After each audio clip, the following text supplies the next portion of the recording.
of the United States of America and to the republic for which it stands, one nation, under God, indivisible, with liberty and justice for all. Patty, call the roll, please. Commissioner Henderson? Here. Commissioner Capper? Here. Commissioner Holmes? Here. Vice Mayor Branch? Here. Mayor Adams? Here. Attorney Rubenstein? Here.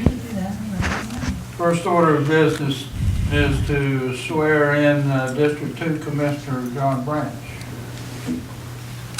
Go get him. He's a lot prettier than Dunbar is. Yeah, Don't you think? I don't know why he gets lucky. Wherever's a good view. Come on this way. Perfect. She's a lot prettier than Jim. Raise your right hand and repeat after me. I, John Branch, I, John Branch, a citizen of the state of Florida a citizen of the state of Florida and of the United States of America, and of the United States of America, and being employed by and being employed by or an officer of or an officer of the town of Reddington Shores, the town of Reddington Shores, and I, recipient of public funds, and I, recipient of public funds, as such employee or officer, as such employee or officer, do hereby solemnly swear or affirm do hereby solemnly affirm or affirm that I will support the Constitution of the United States I will solemnly swear that I will support the Constitution of the United States and of the state of Florida. and of the state of Florida. Congratulations. Thank you. Yay, Dad. Thank you. Like saying your vows.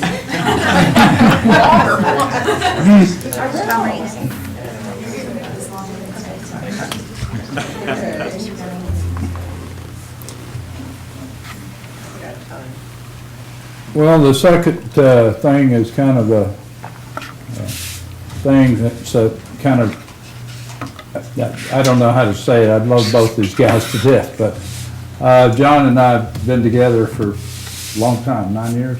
9 going on 10. So I'm going to let John take it a little easier over the next few years and let him lay back and do the sewers. Which he's been doing, and been doing a tremendous job of that, saving the town lots of money over the time. But with that, John, I would like to, and for the commission, at this time, appoint as Vice Mayor Commissioner Lee Holmes. And if that's all right with the commission, I'd like to. I'll second it. Motion and second in discussion. Hearing none, Patty, call the roll. Commissioner Henderson? Yes. Commissioner Capper? Yes. Commissioner Holmes? Yes. Commissioner Branch? Yes. Mayor Adams? Yes. John, thank you for reminding me here. I'm very humbled by the appointment that the mayor and my fellow commissioners, excuse the pun, have bestowed me with, and I will assure you I'll do the best job that I can. Thank you. John. The next Big is, shoes to fill. Love you, Dad. the next is the appointment of the duties of the commission. And I'm only going to change one duty. And I'm going to take it from myself and give it to Commissioner Henderson. And that is Human Resources. And I'll make a motion to that. Any second? I'll second. Does that mean she's my boss? That's Yes, right. it does. Motion and a second. Any discussion? Hearing none, Patty, call the roll. Commissioner Henderson? Yes. Commissioner Capper? Yes. Vice Mayor Holmes? Yes. Commissioner Branch? Yes. Mayor Adams? Yes.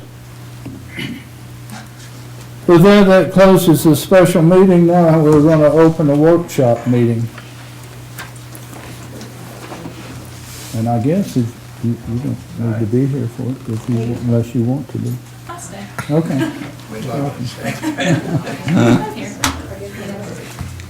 And this is a thing we had discussed in the workshop a while back, was the use of credit card machine at town hall. Mercedes? It's yours.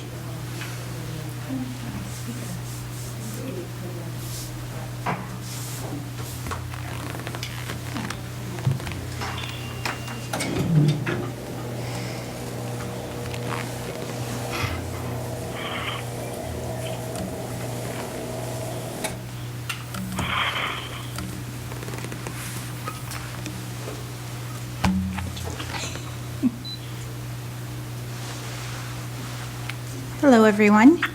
My name is Mercedes Woodaz. I'm with FIS Retail Payment Solutions.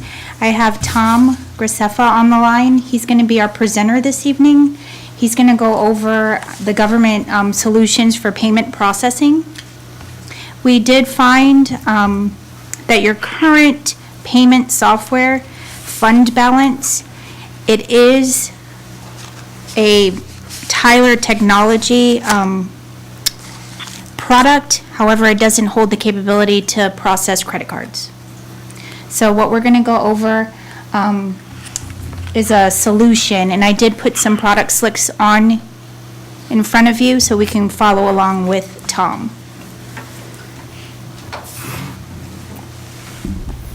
Go ahead, Tom.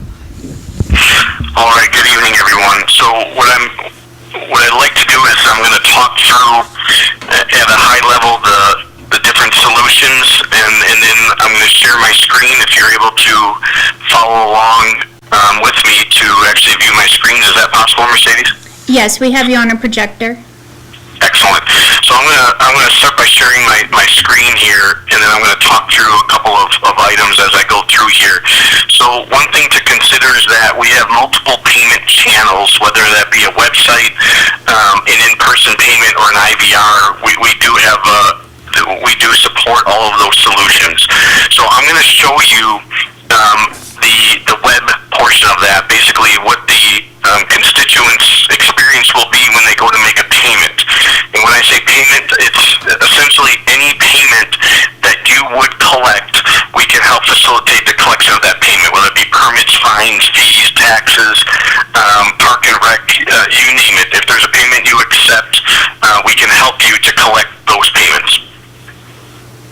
So I'm going to show you one particular version of the website, and then I'll talk through how we can, how you can provide all of these pages, or we can skinny it down a little bit, and I can show you how we can condense it.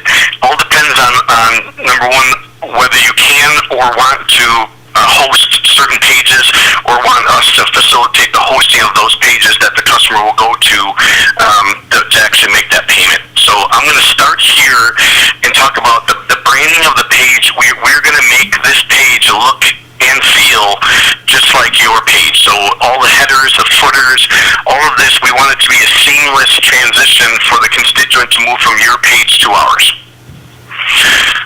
Are you able to see the screen with Town of Redington Shores at the top here? Yes, we are. Excellent. So in this model here, what I'm gonna show you right now is what we refer to as a validating model.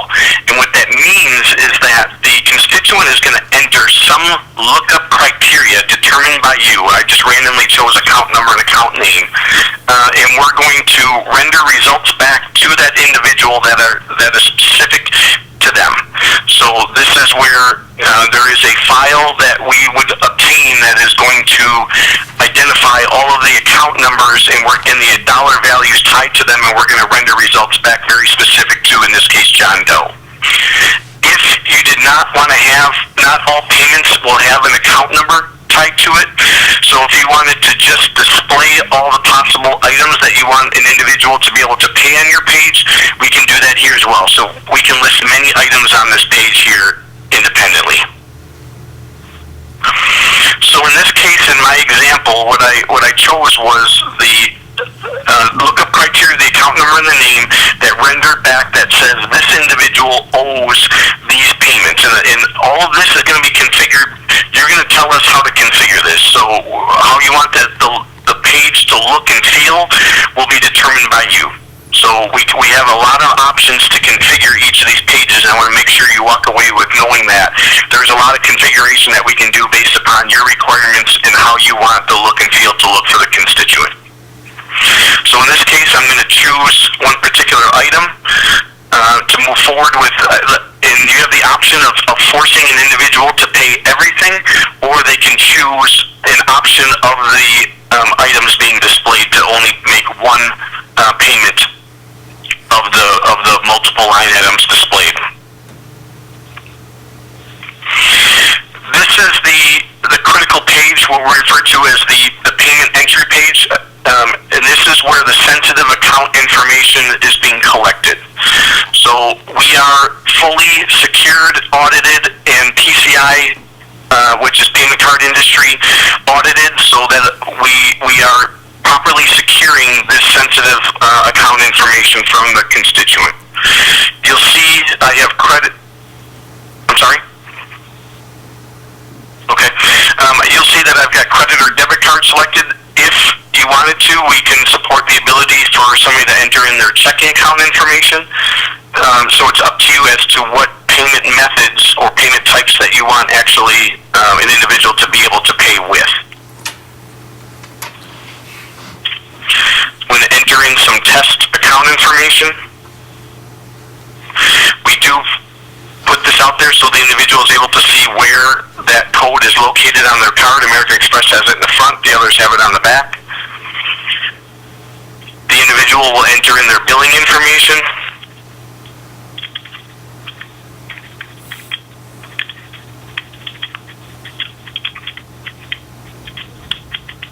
Including their email address.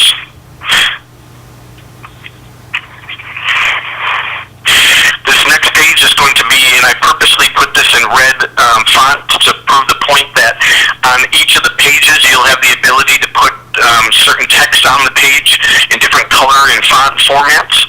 So this is basically telling the individual that they need to review this before they move forward and submit the payment. So here's where they will again see their lookup criteria. Here's the amount of their permit. In this case, if there is a fee that you're passing to the constituent as part of the payment to cover the cost of payment processing, we will include that dollar value here. So the individual will see what the amount of their payment was, any fee that may be assessed, and then their total amount. The fee will be determined by conversations that we'll have together relative to how many payments you plan to collect, what that average payment amount is. So there's some details that we would obtain that would determine what that fee amount would be if you're passing that fee to the individual. At this point, they see the total amount of their payment, including the fee. They have to, per card rules, have to be able to cancel that if they so choose. The individual can go back and edit the payment, or they can continue by clicking on process payment. The next page that's rendered will be a receipt page.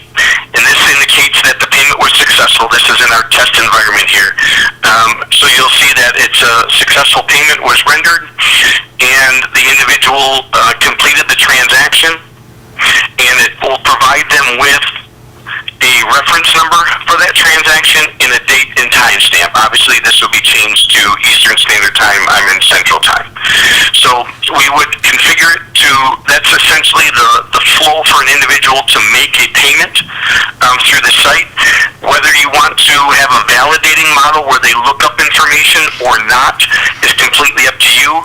If the payments that will be made through the site are the same for every individual, so it's not individualized as far as the amounts do, we could just list those on the page and allow the customer to choose what payment that they want to make. Does anybody have any questions? I do. Okay. We have a question, Tom. Please. What is the cost? Is there a cost to the town? Any cost to the town for doing that? Did you hear? Mercedes, was that relative to the cost of, I heard part of that. Can you repeat that, please? Yes. Mayor Adams wants to know, what is the cost involved to process is there any cost? Is there any cost to the city, Town. town? Okay. So as far as the cost related to implementing the site itself, that's going to vary a little bit, ranging, and it will depend on what kind of volume we expect to go through. But I will tell you that the cost to actually set up the website for you will not exceed $1,000. Okay, and is there a cost per card, per charge when we do it? On the per transaction level, if you're passing a fee to the individual making the payment, there is no cost to Reddington Shores at all. The customer is, the individual, the constituent is bearing the cost of that payment, so there would be no charge to you on a transaction level. If you decide that you do not want to pass a fee to the individual making that payment, then there is a cost that we would invoice you on a monthly basis. So we would know what cost we would need to pass through to the customer, so it would not come to us, and that you can do that with no problem. As far as, if, say there's $1,000 cost for a building permit, and you want to charge actually $25 for that, if you use your card, you can do that, correct? That is correct. And the conversations that we'll have together is, what type of payment, number one, that you want to set up for an individual to pay. What is the average transaction amount that you would expect to collect? And based upon some of those details, we'll come up with a fee that would be assessed. And that fee, depending on the payment being collected, for example, I'll use tax payment or permit payment, for example. Those two types, you have the option of whether you want to pass a flat fixed amount, for example, in this case, $5. So regardless of my permit amount, I'm going to pay that exact flat amount, or you can pass it as a percentage of the payment. For example, if it's 2.45% that we're going to pass as a fee, depending on what the dollar value is of that permit, 2.45% will be the fee that's assessed to the constituent. So you do have options as to whether you want to pass a flat fixed amount or a variable percentage amount, depending on the payment that's being collected. And we'll set all that up with you originally when we configure the site. And then in your example, when they pay that amount, they'll see the $25 fee, and then they'll process the payment. There's no charge to Reddington Shores for that payment. The constituent has covered that cost. Okay, what I understand is the only cost would be the setup fee to set this up, which would be $1,000 or less. That is correct. What about the machine? Now, if you're planning on accepting both card and checking accounts, and I'm not sure if that was determined as yet, but if you're, for example, if you're accepting checking accounts or ACH payments, there will be a cost if there is a returned item. For example, if the constituent processes a checking account payment and that's returned for insufficient funds, there is a cost that would be passed to you to cover that returned item. But it all depends on whether or not you're accepting that type of payment. And they're not going to be accepting that type of payment. One of the questions that arose, would they be able to process credit cards through a credit card terminal? And now it is my understanding that in order to process in this type of environment to pass on the service fee, you would need to have a solution like this. You wouldn't be able to do it through a terminal. Right. You are able to collect this payment through a point-of-sale terminal. Which is So similar to a virtual terminal, correct? we have both a virtual terminal, which is basically it's essentially the website here with a swipe device that's attached to your desktop. It's a USB tethered device. Like Square? It would be a MagTech reader. It would be connected to your USB. So it's very similar to the Square. You would just swipe it through. In addition to that, that's the virtual terminal, you are able to accept payments through a like similar to what you would see in a retail environment, like a Verifone device. You can accept payments through the point of sale in-person channel as well. But not All through- part of the $1,000 setup fee. And that's all or a less. part of the $1,000 or less setup fee? That is for the website. If you decide that you want to do the point of sale in-person payments, there is a charge for the terminal itself, and that charge is about $220, and that includes, that's basically literally the cost of shipping and everything included. It's $220 per terminal. So if you just needed one terminal, there would be a $220 cost associated with that terminal that will allow you to collect those in-person payments. Mercedes, the terminals that I was given, would any one of those, the list, they wouldn't work for this? No, Oh. no, these Because I would was be thinking I could give connected. it to- Okay. Yeah, they would be connected directly through their computers. I was- But yeah, you were trying. Trying to get you under nothing, basically. is what Thanks, I'm trying to do. Unfortunately, not those. $45 is a one-time charge. The virtual terminal is connected directly to your computer. The standalone device is not. That's literally a standalone that you connect via IP or dial connection. So that is the standalone. It's actually a Verifone VX520 model, and that's not attached to any computer at all. That's where you're literally entering in, like, let's say the amount is $100. You're typing into the terminal $100. You choose credit, and then you swipe the card. It gives a receipt that the constituent would sign. You retain a copy, and then you give a copy to them. So we support both the virtual terminal, which is web-based with the swipe connected to the computer, and a non-virtual terminal or a standalone that is not tethered or connected to anything other than a connection into an IP port. So you have a lot of options available. Once the payment processes, we give you access to a reporting tool that allows you to view real-time reports. The moment that the constituent receives this receipt page, you can pull up a report and look up that transaction information. So, and that is real time. It looks like this. So here's the payment we just ran, and then you can literally click on that, and then you can view the details of that payment. So we give you access to this tool free of charge. We train you on it at no cost. It's an internet-based tool, and we basically set this up and train you on how to use it. And who is this? Who are we speaking to? Tom is the product expert for government entities. So Okay. he would be your go-to person For, for payment processing through FIS. If in the future that we should choose a different bank, then we'd have to, this is all obsolete. If you decide to go with another financial institution, you would just contact us and we would change it in the back end where your deposits would go. that's, So we would just change it on our end. it's similar to what I have. Do you have a over- trial basis, like you can just try it for 30 days and see how it works out? Tom, do we have a trial basis, Just like to see a if we demo? know. Can we provide them with the demo, or just so they can try it out for a couple days or 30 days? I can set that up, and I can provide you with some test account information so that you can play around with running transactions and then viewing the reports as well. So yes, I can set that up and provide you access to that. Perfect. Any other questions? Let me ask the question to Patty first. Patty, how many transactions do we do in a week, say, on the average? On the average,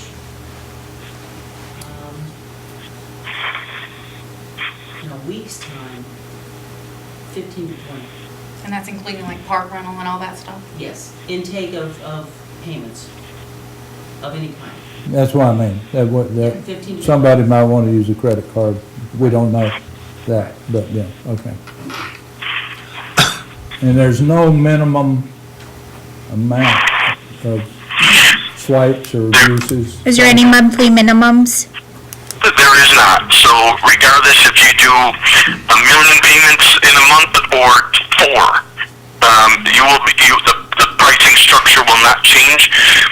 And one thing I wanted to add, and I'll show this really quick, is that after that payment was processed, I immediately got this confirmation email that you configured. So this is sent to the constituent. As soon as the payment is processed, they have an email that's sent to them that they can reference back to regarding that payment. Okay, Tom, how long before that money is in our bank account? I'll use payments made on a Monday today, for example. So the payments that are processed today, tomorrow morning we batch all that together and send an ACH to your account. So the payments made on a Monday are batched together and sent to you via ACH on Tuesday, and they are in your account by Wednesday morning. Okay. So essentially within 48 hours, the funds are available to you.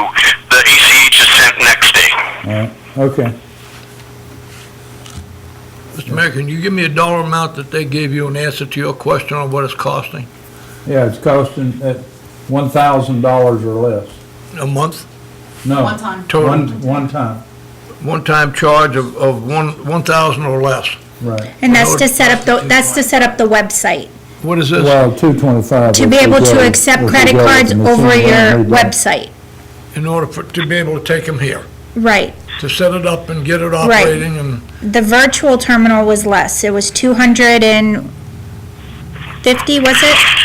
220 for and that's not the virtual terminal. The 220 is for the standalone device.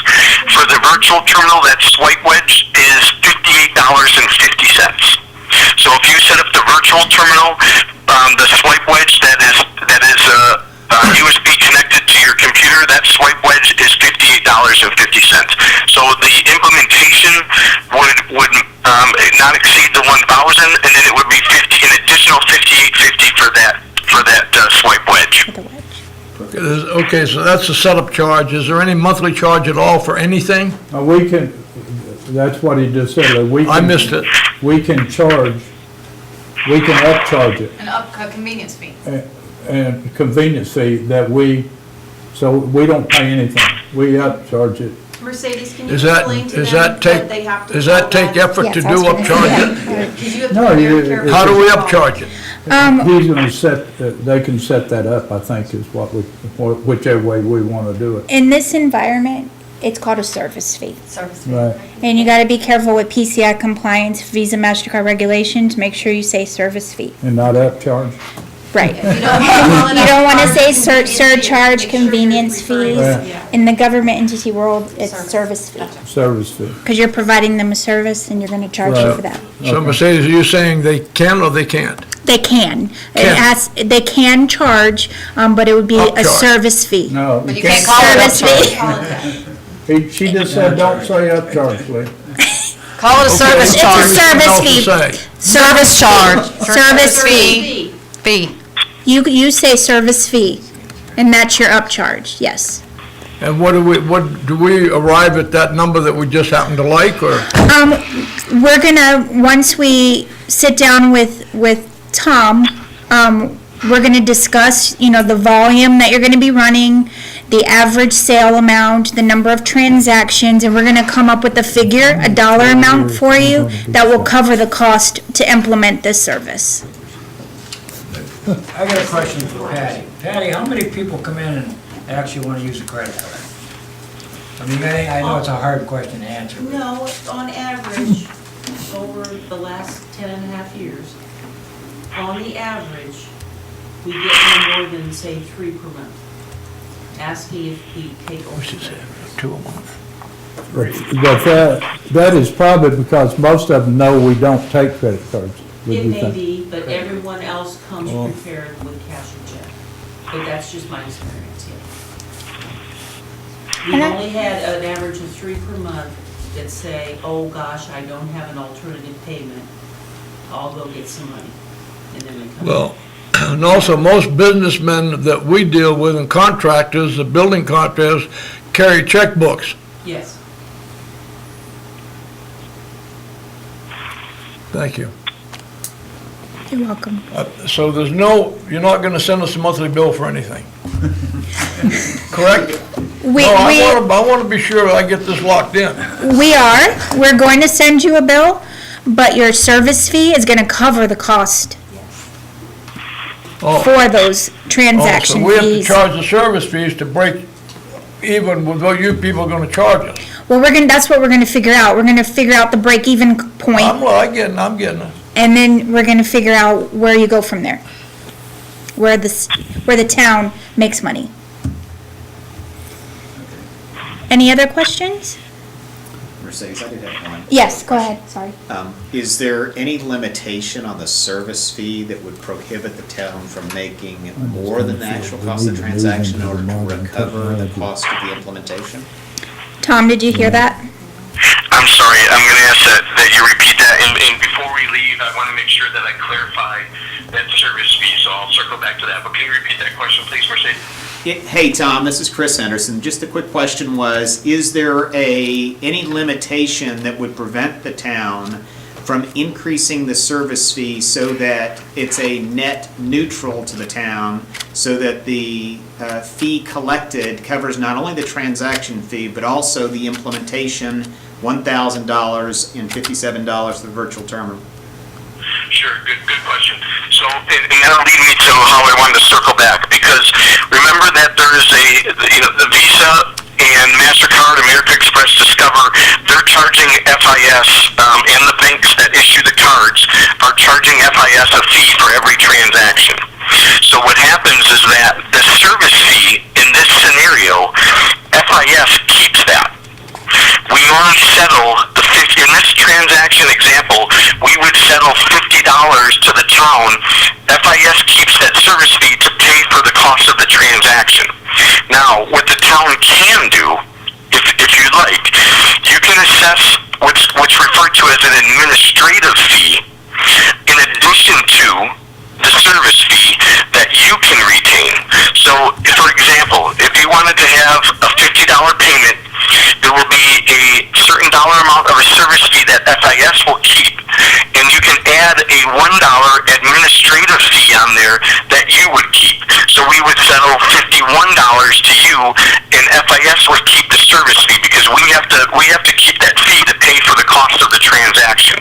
So, and as far as that amount, to answer your question, you can determine what that amount is to be able to recoup the cost, so it's a net settle. But bear in mind, obviously, the more that you increase, the higher that fee, the less incentive there is for somebody to pay online. So you have to find a healthy balance there between a reasonable fee to make sure that the town covers your costs without disincenting people to pay online.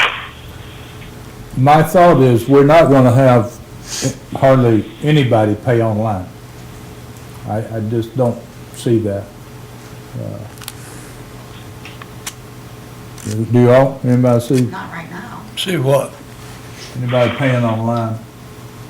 No, If- I don't see I the need just- for the discussion myself. What? I don't see the need for the discussion. I mean, I guess the discussion just to decide whether you need it or not, but the need is gonna be presented that we need it to start with. Okay. Well, I'm thinking that, I mean, online, can you see anybody paying online? Well, they might, but they'd have to come in anyway to get their key for the Right, park or that's whatever. what- So that- we should that probably just part- have one of those terminals if we're Right. gonna do something. That's what I'm thinking. But Tom, could they just set up the terminal and not do the website? Absolutely. You determine what payment channel you want to collect, so we could set up the virtual terminal, or we could set up the standalone point of sale alone. You're not required to have a website and another channel, so it's completely up to you if you want to do all or just one. So you could just do the $220 one and call it a day and see how it works out. Yes, Right. ma'am. I have been here and seen several times people ask about credit cards and get huffy and leave and have to go to the ATM. I have seen that in the past year. Yeah. I guess it's a plastic world. Is this, And my feeling is too, we kind of need to move into the modern world a little bit.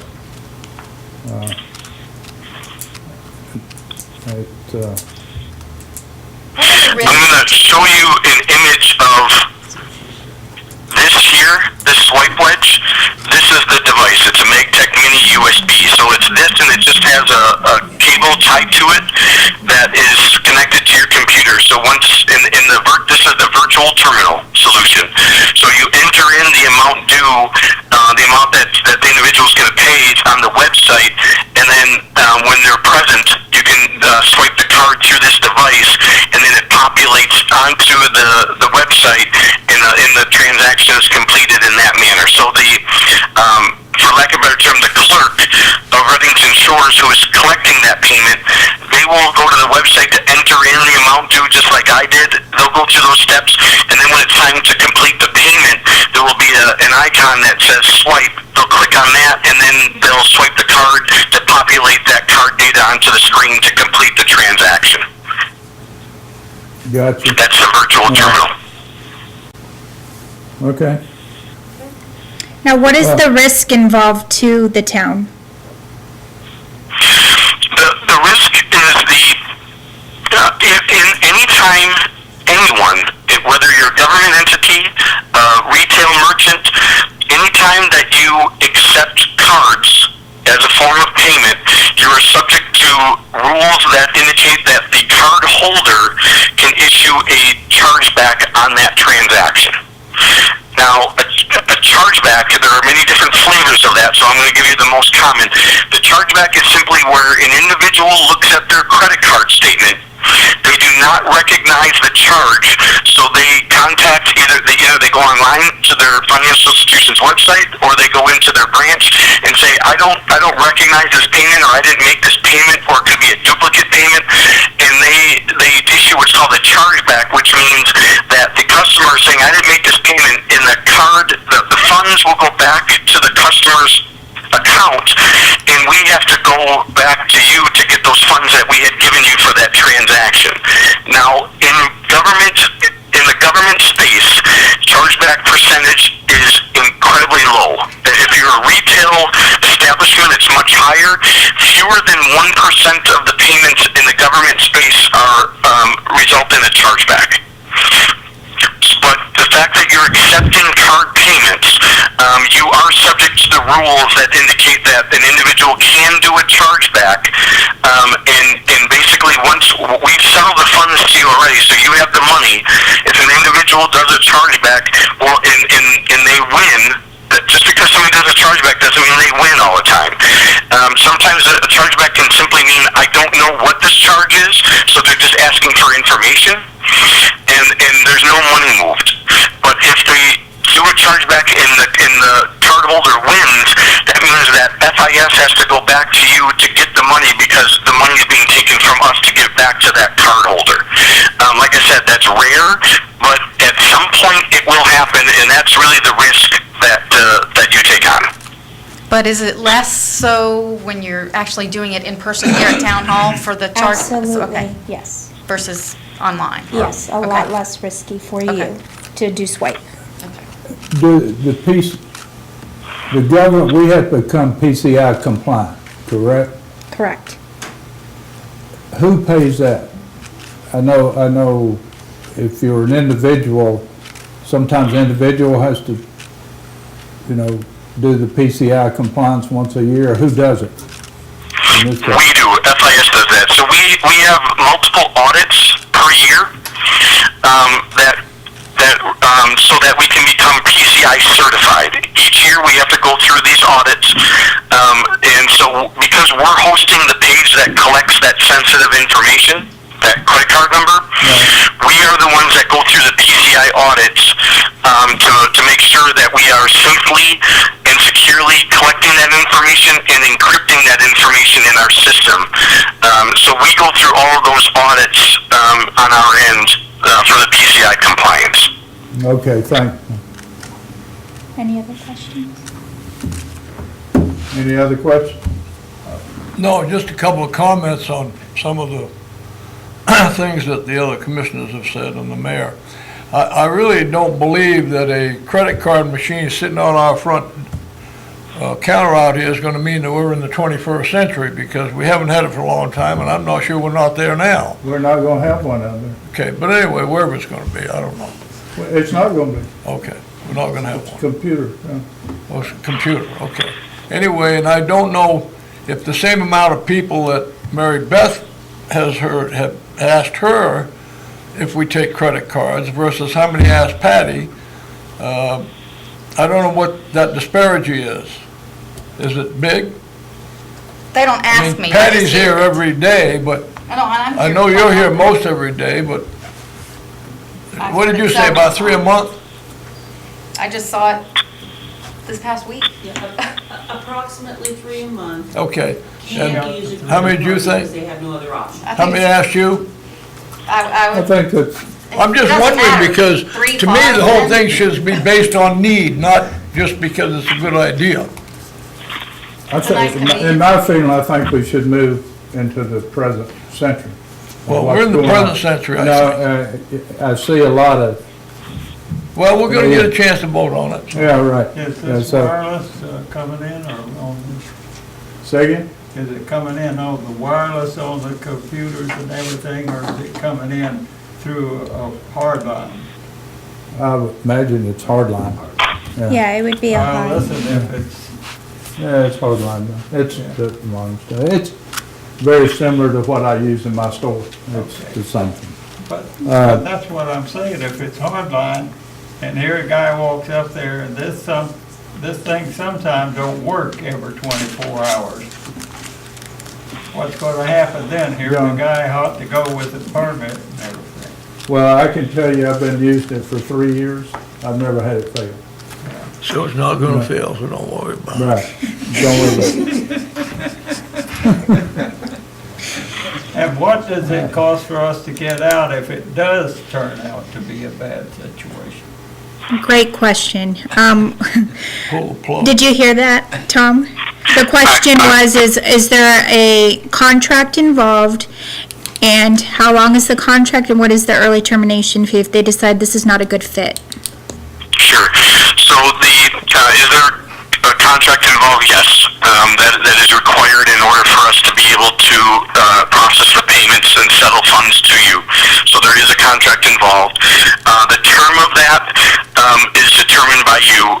Our typical term is anywhere from 3 to 5 years. And as far as the termination, we do allow the termination so that if in the case where you determine it's not working out for you, there will be a termination clause in there with X number of days as far as a lead time notification. For example, it may say that you're allowed to terminate for convenience with 90-day notice, something to that effect, would be in place as part of the contract. So there is, I'll word it this way. Now I'm confident that you'll find that it is a valuable option for you, but if over time it's determined that it's not something that you want to continue doing, there is a way for you to terminate the contract without going through the full term. At no cost, is what. At no cost, right, Tom? That is correct. With that notification. All right, I think, That is correct. Tom, this is Mayor Adams. I'd like to thank you for your time and giving us the information. We will proceed to take this to the regular meeting for vote. And Mercedes, appreciate your time too. Thank you very much for your time. Thank you. Thank you, Tom. Thank you as well. Thank you all and have a great evening. Thank You you too. too. Bye-bye. Bye now. Where's he at? Illinois? Chicago? He's Milwaukee. Milwaukee? He's colder than we are. Yes. Everybody company there. I'm dealing with what's in California. That's the one I've been trying to straighten out of town. What company is he with? This one? No, yeah, FIS, yeah.